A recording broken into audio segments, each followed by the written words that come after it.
نحمده ونصلي على رسوله الكريم اما بعد فاعوذ بالله من الشيطان الرجيم بسم الله الرحمن الرحيم رب اشرح لي صدري ويسر لي امري واحلل عقدة من لساني يفقهوا قولي ربنا زدنا علما ربنا زدنا علما ربنا زدنا علما اللهم فقهنا في الدين اللهم فقهنا في الدين اللهم فقهنا في الدين آمین الہی آمین۔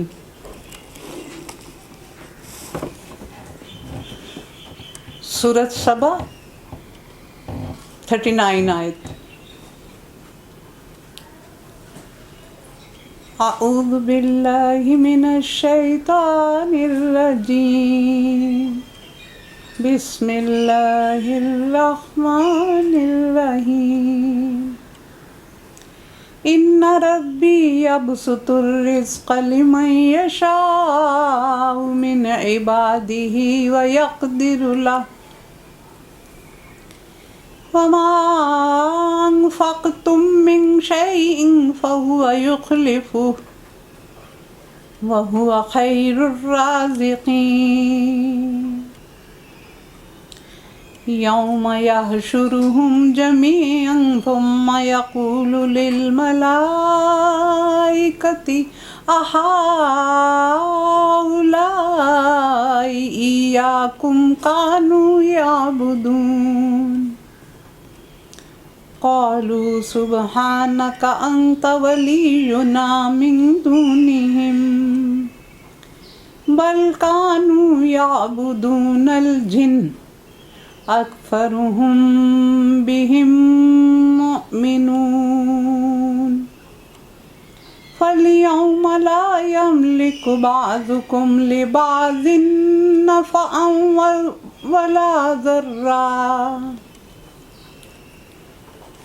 ونقول للذين ظلموا ذوقوا عذاب النار التي كنتم بها تكذبون وإذا تتلى عليهم آياتنا بينات قالوا ما هذا إلا رجل يريد أن يصدكم عما كان يعبد آباؤكم وقالوا ما هذا إلا إفك مفترى وقال الذين كفروا للحق لما جاءهم إن هذا إلا سحر مبين وما آتيناهم من كتب يدرسونها وما أرسلنا إليهم قبلك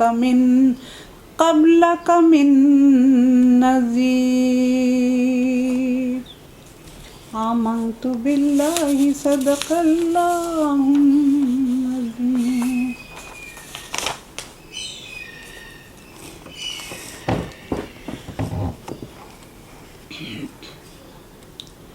اے نبی ان سے کہو میرا رب اپنے بندوں میں سے جسے چاہتا ہے کھلا رزق دیتا ہے اور جسے چاہتا ہے ناپ تول کے دیتا ہے، اور جو کچھ تم خرچ کرتے ہو اس کی جگہ وہ تمہیں اور دے دیتا ہے، وہ سب رزاقوں سے بہتر رازق ہے۔ واللہ خیر الرازقین، سب سے بہترین رازق اسی کا سوالی انسان کو ہونا چاہیے۔